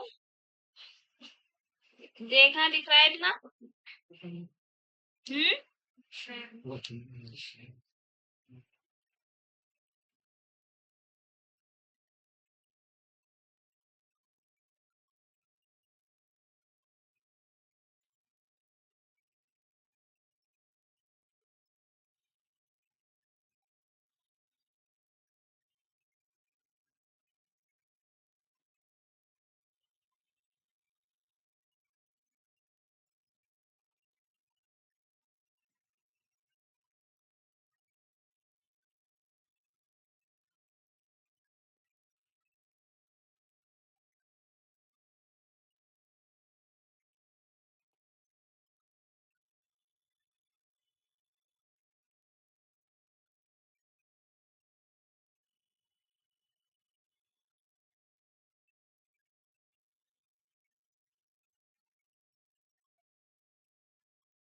देखो, कॉम्प्लीमेंट्री बाइंडिंग होगी। बाइंडिंग मतलब कोई दो चीजें जुड़ेंगी। अभी अभी हमने ग्लाइकोलिपिड बनाया था। ग्लाइकोलिपिड दो लेयर्स बनाई थी उसकी ग्लाइकोलिपिड की, एक 41 की और एक 120 की। ठीक है, तो 120 वाला ग्लाइकोलिपिड प्रोटीन जो होगा वो एक रिसेप्टर से जाकर मिलेगा। किससे मिलेगा जाकर? रिसेप्टर से मिलेगा जाकर। तो ये रिसेप्टर का नाम है CD4 रिसेप्टर। CD4 receptor. तो GP120 किससे मिलेगा? CD4 रिसेप्टर से मिलेगा जाकर। ये रिसेप्टर का नाम है, आपको एज इट इज लर्न करना है इसको। ठीक है, अब जो दूसरा वाला ग्लाइकोप्रोटीन है यानी कि GP41 वो किससे जाकर जुड़ेगा? वो CCR5 रिसेप्टर से जुड़ेगा जाकर। किससे जुड़ेगा? CCR5 रिसेप्टर से। अब ये जो रिसेप्टर्स हैं ये कहाँ पर प्रेजेंट है? प्लाज्मा मेम्ब्रेन में। किसके प्लाज्मा मेम्ब्रेन में?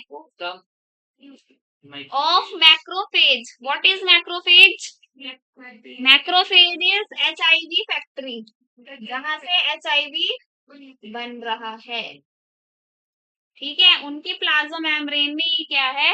प्रेजेंट। तो बाइंडिंग हो गई। क्या हो गई? बाइंडिंग हो गई। तो जब बाइंडिंग हुई है, किसकी बाइंडिंग हुई है? ग्लाइकोप्रोटीन लेयर की। ध्यान से सुनो, अभी अभी लिखो मत। ये क्या है भाई, जीपी 120 और जीपी 41 क्या है ये भाई, ये लेयर है ग्लाइकोलिपिड प्रोटीन की बनी हुई, क्या है ये लेयर है। तो यानी कि एक चीज ये, एक चीज वो है। तो दो लेयर्स रिसेप्टर से जब जाकर जुड़ रही है, जो रिसेप्टर्स कहाँ प्रेजेंट है, प्लाज्मा मेम्ब्रेन में, तो बाइंडिंग हो गई। कैसी बाइंडिंग हुई है, कॉम्प्लीमेंट्री बाइंडिंग हुई है। पहला पॉइंट याद हो गया अच्छे से। जो बाइंडिंग हुई है यानी कि फ्यूजन हो गया है किसका, लिपिड बाइलेयर का। किसकी, लिपिड बाइलेयर का, एचआईवी। अभी इंसान की बात नहीं हुई है, एचआईवी की यानी कि वायरस की बात हो रही है। तो ये जो फ्यूजन हुआ है, ये जो फ्यूजन हुआ है किसका, लेयर्स का, उसने क्या बना दिया, बाय लेयर बना दी। किसकी, एचआईवी की। और किसकी, एचआईवी के साथ किसकी, मैक्रोफेज की। एचआईवी के साथ किसकी, मैक्रोफेज की। अब मुझे ये बताओ कि एचआईवी का रिसेप्टर है या ग्लाइकोप्रोटीन लेयर है। ग्लाइकोलिपिड प्रोटीन लेयर है या रिसेप्टर है एचआईवी का। एचआईवी का ग्लाइकोलिपिड प्रोटीन है, मैक्रोफेज का रिसेप्टर है। ठीक है, आगे बात समझ में है, दोनों एक ही चीज है तो एचआईवी ही, लेकिन एचआईवी होना और एचआईवी की फैक्ट्री होना दोनों अलग बात हो गई, हल्का सा डिफरेंस है। अब ये जो कैप्सिड होगा, कैप्सिड किसका, वायरस का कैप्सिड। कैप्सिड मतलब आउटर कवरिंग, वो जो मैंने अभी बनाई थी वहां पर, वो अब एंटर कर जाएगी किसमें, सेल में। किसके सेल में, किसका सेल है ये, एनिमल का यानी कि ह्यूमन का सेल है ये। अब ये कैप्सिड किस में एंटर कर जाएगा, एनिमल सेल में एंटर कर जाएगा। और viral D RNA, viral RNA यानी कि एचआईवी का जो आरएनए होगा, इनके वायरस का जो जेनेटिक मटेरियल होगा, वो हमारे साइटोप्लाज्म में आ जाएगा। वो हमारे साइटोप्लाज्म में आ जाएगा, जिससे क्या होगा, ये जो वायरल आरएनए है, ये अब डबल स्ट्रैंडेड डीएनए बन गया है। क्या बन गया है ये, तो ये डबल स्ट्रैंडेड डीएनए भी किसका है, वायरस का है। किसका है अभी, वायरस का है। कौन से उससे बनेगा, रिवर्स ट्रांसक्रिप्टेज से। किससे बनेगा, रिवर्स ट्रांसक्रिप्टेज से। थोड़ा ठीक से लिख लेना आप लोग। अब जो वायरल आरएनए था, इस प्रोसेस से क्या बन गया, वो अब वायरल डीएनए बन गया। आगे लिखा हुआ है यहाँ पर, वायरल डीएनए कैसा है, अब ये डीएनए डबल स्ट्रैंडेड है, यानी कि सिंगल स्ट्रैंडेड से डबल स्ट्रैंडेड हो गया, आरएनए से डीएनए हो गया। क्लियर है इतनी बात। अभी जो वायरल डबल स्ट्रैंडेड डीएनए है, ये एंटर कर गया किसमें, हमारे न्यूक्लियस में। ये डबल स्ट्रैंडेड डीएनए इंटीग्रेट कर जाएगा फिर किसके साथ, हमारे ह्यूमन जीनोम के साथ। यानी कि वायरल डबल स्ट्रैंडेड डीएनए अब ह्यूमन डीएनए के साथ क्या कर जाएगा, इंटीग्रेट कर जाएगा, यानी कि वहां पर चला जाएगा। इंटीग्रेट मतलब इंसर्ट हो जाएगा। ठीक है भाई बात। कौन से एंजाइम की हेल्प से, कौन से एंजाइम की हेल्प से, इंटीग्रेट हुआ है ना, देखो, तो इंटीग्रेज आ जाएगा यहाँ पर। क्या आ जाएगा, इंटीग्रेज। इसे पूरा करके जाना लाइफ साइकिल को, अभी उठ मत जाना दोनों। ट्रांसक्रिप्शन प्रोसेस हुआ है, भले ही चाहे रिवर्स ट्रांसक्रिप्शन प्रोसेस हुआ है, तो उसने क्या बना दिया, to form viral mRNA followed by translation to form viral proteins. पहले क्या हुआ है, रिवर्स ट्रांसक्रिप्शन, अब ट्रांसक्रिप्शन होगा। पहले रिवर्स ट्रांसक्रिप्शन हुआ है, रिवर्स ट्रांसक्रिप्टेज एंजाइम से। अब ट्रांसक्रिप्शन होगा। ट्रांसक्रिप्शन में क्या होता है, डीएनए से आरएनए बनता है, तो ये डबल स्ट्रैंडेड डीएनए अब क्या बना देगा, वायरल एमआरएनए बना देगा, जो कैसा होगा, डबल स्ट्रैंडेड या single stranded, single stranded. MRNA double होता है, एमआरएनए डबल होता है सिंगल स्ट्रैंडेड। और ये इसके बाद देखो, ट्रांसक्रिप्शन हो गया, एमआरएनए बन गया। इस एमआरएनए के बाद क्या बनेगा, प्रोटीन बनेगा, जिसको हम क्या बोलेंगे, वायरल प्रोटीन्स बोलेंगे। कौन से प्रोसेस से, ट्रांसलेशन प्रोसेस से। सेंट्रल डॉगमा आ गया इस वाली लाइन में, सेंट्रल डॉगमा आ गया इस वाली लाइन में, हो गया क्लियर। ठीक है, अभी प्रोटीन तक बनाए, 3 पॉइंट्स अभी और बाकी है। फटाफट से लिखेंगे तीनों पॉइंट। अब सारे के सारे वायरल प्रोटीन्स, सारे के सारे वायरल प्रोटीन्स कहाँ पर असेंबल हो जाएंगे जाकर? अब नए बना देंगे। क्या बना देंगे? नए एचआईवी बना देंगे। क्या बना देंगे? नए एचआईवी। तो और all viral proteins assemble to form new HIV. अब वो तैयार हो गए किसी दूसरे को इन्फेक्ट करने के लिए। आगे बात समझ में? अब वो तैयार हो गए किसको इन्फेक्ट करने के लिए? किसी दूसरे इंसान को इन्फेक्ट करने के लिए। अब मैक्रोफेज क्या हो जाएगा? बर्स्ट हो जाएगा। क्या हो जाएगा? बर्स्ट हो जाएगा to release them into blood, to release them into blood। अब ब्लड में आ गया। क्या आ गया ब्लड में? इन्फेक्शन अब ब्लड में आ गया। मैक्रोफेज अब किस में आ गया? एक तरीके से ब्लड में आ गया। Now they attack, now they attack TH cells। What are TH cells? Helper T cells. क्या होते हैं ये? हाँ, एंटीबॉडीज होती हैं। T lymphocytes. ठीक है, क्या होता है? T lymphocytes. दोबारा बताऊं? प्रोटीन्स जो बन गए थे उनको वायरल प्रोटीन्स कह रहे थे। अब ये वायरल प्रोटीन्स एक साथ असेंबल होकर क्या बना देंगे? नए एचआईवी बना देंगे। ठीक है। एचआईवी की फैक्ट्री क्या है? मैक्रोफेज। वो बर्स्ट हो जाएगी और उसमें से नए एचआईवी किसमें रिलीज हो जाएंगे? ब्लड में। अब ब्लड में क्या होता है? बहुत सारी चीजें प्रेजेंट होती है, जैसे WBC, RBC, platelets, plasma. WBC में जो कौन बैठे हुए हैं? टी हेल्पर सेल्स बैठे हुए हैं या हेल्पर टी सेल्स बैठे हुए हैं। अब उनको अटैक कर देगा कौन जाकर? ये जो ऊपर से वायरल प्रोटीन्स जो ब्लड में रिलीज हुए थे वो जाकर।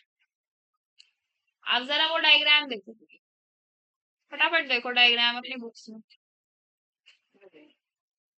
आप पीछे देख लो, तुम तीनों देखो जल्दी से। पढ़ो इसको, समझ में आ गया? और ये कैसा होता है? रेट्रो वायरस है ये। क्या है? Retro virus.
देन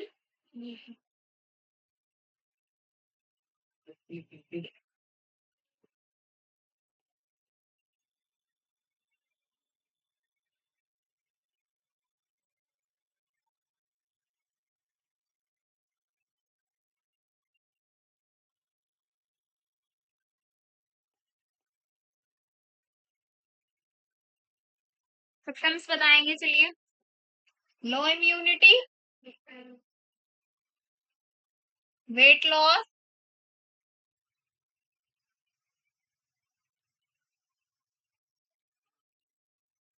हाँ, वो तो सब आ जाएगी जब लो इम्यूनिटी आ गई है तो। और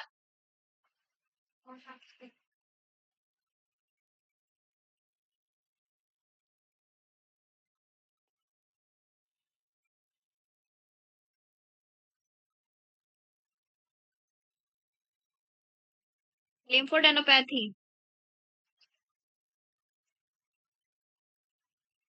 एक टर्म है या नहीं?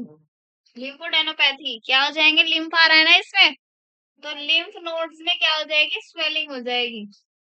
क्या हो जाएगी लिम्फ नोड्स में? Swelling. Swelling in lymph nodes. और अगर बहुत ज्यादा सीवियर केस हो जाए, और अगर बहुत ज्यादा सीवियर केस हो जाए तो तो ये तो चीजें होंगी ही होंगी। या तो निमोनिया रहेगा फिर जितने दिन तक जिंदा रहेगा पेशेंट, या उसको कैंसर हो जाएगा। ठीक है। जहां लो इम्यूनिटी हुई वहां उसने जन्म दिया एक बड़ी बीमारी को। जहां इम्यूनिटी लो हुई वहां उसने बड़ा जन्म दिया किसको? बड़ी बीमारी को। ये याद रखना बात। तो ऐसे ही ऑटो इम्यून डिसऑर्डर्स भी पढ़ने हैं आपने। क्या भी पढ़ने हैं? Auto immune disorders. कुछ बीमारी ऐसी होती हैं कि अगर वो आपकी खानदान में किसी को भी नहीं है ना, ना मम्मी वाले ना पापा वाले खानदान में किसी को भी नहीं है, और वो आपको हो गई, तो दैट मीन्स वो ऑटो इम्यून डिसऑर्डर है। तो यानी कि आपका इम्यून सिस्टम वीक हुआ है, उसकी वजह से एक डिजीज डेवलप हो गई आपकी बॉडी में। ठीक है। उनको बोलते हैं ऑटो इम्यून डिसऑर्डर। डायग्नोसिस देखेंगे इसको। कैसे डायग्नोस करेंगे? पीसीआर से, एलिसा से। What is Elisa?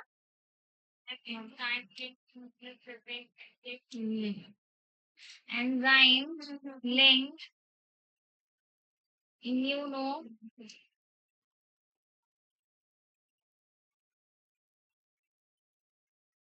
सॉर्बेंट ऐसे। वो निबंध वाला ऐसे नहीं है।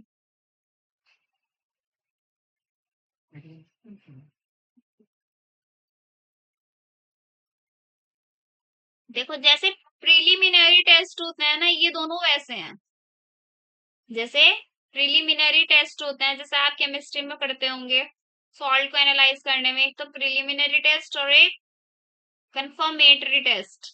तो ऐसे ही ये है। तो एक क्वेश्चन आ सकता है कि कौन सा कंफर्मेटरी टेस्ट होगा।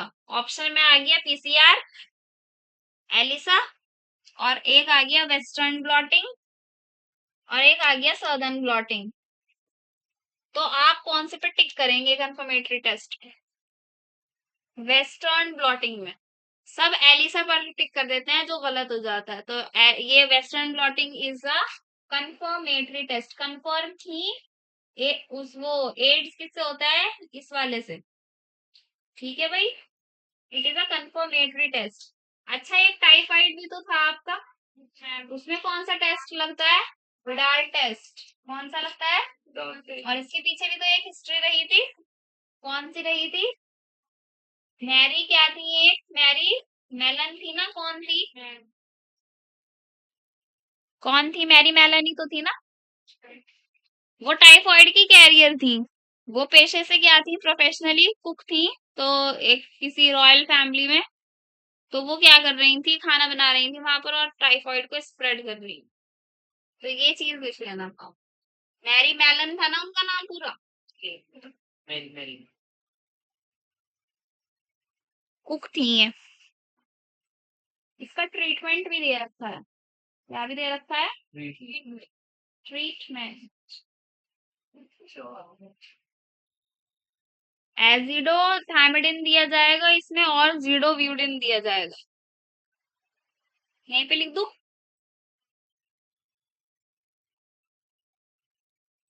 देखना बुक में दिया हुआ है ये ट्रीटमेंट। AZT दिया हुआ है।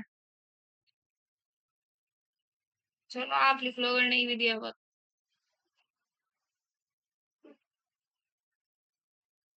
और क्या बताया था मैंने? जीबी जीडोब्यूडेन। तो अगर ये अर्ली स्टेज में पता लग जाए तो ट्रीटमेंट हो जाएगा इसका। अगर बहुत लेट पता चले तो नहीं होगा ट्रीटमेंट। तो बस आपको थोड़ी सी लाइफ बढ़ा सकते हैं। आप क्या कर सकते हैं, थोड़ी सी पेशेंट की लाइफ बढ़ा सकते हैं, अदरवाइज इससे ज्यादा और कुछ नहीं कर सकते। लाइफ बढ़ा सकते हैं मतलब इन द सेंस, हम तो नहीं बढ़ाने वाले हैं लाइफ, परेशानियां थोड़ी कम कर सकते हैं बस उसकी। ठीक है। कैंसर है 5 मिनट का। कैंसर तो नहीं मैम, 5 मिनट और 5 मिनट का है। चलो कल ही कर लें। टाइम तो हो गया ना। 5 मिनट रह गए। कोई नहीं आए तो 5 मिनट टाइम दे देगा मुझे। अरे बोलो तो मत।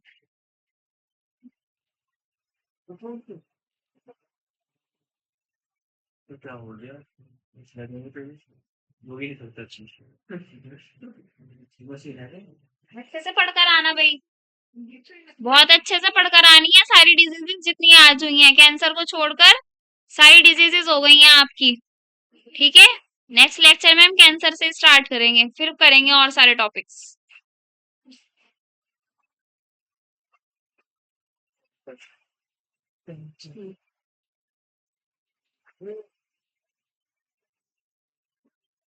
मैम शायद मैं क्वेश्चन ठीक नहीं करा है। मैं बंद करूँगा। आपकी बात में नहीं मैम, देखो नहीं मैम, मेरे भेज दो ना। मैम देख लीजिए। मैं इस वाले पे क्या करा रखा है चैप्टर के अकॉर्डिंग ना, ब्लैक नोट्स टेस्ट लेते हैं चैप्टर के अकॉर्डिंग। तो मैं सारे पी वाई को एक बुक पे लिखी हुई चैप्टर वाइज, अब उन्हें याद कर लो अच्छे से तो सही है। टाइम वेस्ट हो। मतलब जिससे भी जहां से भी जैसे भी क्वेश्चन मिल रहा है वो करो, और मुझसे भी चाहिए तो कर लो ठीक है। इससे भी जहाँ से वैसे ही वो मैं समझा नहीं, मतलब कहाँ से दूंगा, इसमें तो टाइम हो गया उसको। रिवाइज इसका मैं खुद ही कर देती हूँ सेंड। कौन सा वाला चाहिए है? ओके मैम, बस। पीवाई की उस तो मैं खुद कर रही हूँ सेंड। नहीं, कंटेंट लैंग्वेज में कहना चाह रहा है कि मुझे तो क्वेश्चन मिल जाए ना चाहिए तो इसलिए, क्योंकि इतना टाइम नहीं है कि रीडिंग करने वाले हो, मतलब पीपी वाईपी से कॉन्सेप्ट समझ के मतलब में कुछ करने देगी। क्योंकि सब कुछ तो नहीं है ना, मतलब पीवाई की उसमें सब कुछ तो नहीं है ना। इसलिए मैं चैप्टर्स करा रही हूँ, मेरे नोट्स करो, पीवाई की करो, और जब इतना हो जाए तो मेरे से ये एक्स्ट्रा क्वेश्चन कह दो कि मैम एक्स्ट्रा क्वेश्चन भेज देंगे। ऐसे तो पीवाई की तो है ही नहीं इतना। 20-30 क्वेश्चन कर लोगे छुट्टी। नहीं, अगर मैम मुझे, मैं कहीं कहना चाह रहा कि अगर मुझे पूरी नीट के 1000 क्वेश्चन भी करने पड़ेगा ना, 1000 करने के लिए एग्री हूँ, बट हाँ उनसे तो हेल्प होनी चाहिए। पीवाई की उसमें हेल्प तो होगी, क्यों नहीं होगी हेल्प। तो उसमें सारे पीवाई क्यूज नहीं आ जाएंगे ना, उसमें ऐसे भी क्वेश्चन होंगे ना जिसके आने के चांसेस हो। पीवाई क्यूज मुझे बता दो, कुछ ही तो रिपीट होता है बस पीवाई क्यूज, वो भी दूसरी लैंग्वेज में, वरना तो सारे ऐसे ही नहीं होते। तो अपने पेपर खाओ पीछे के, या अभी मत करो कुछ जैद, पीछे के पेपर उठाना है इस पीवाई क्यू।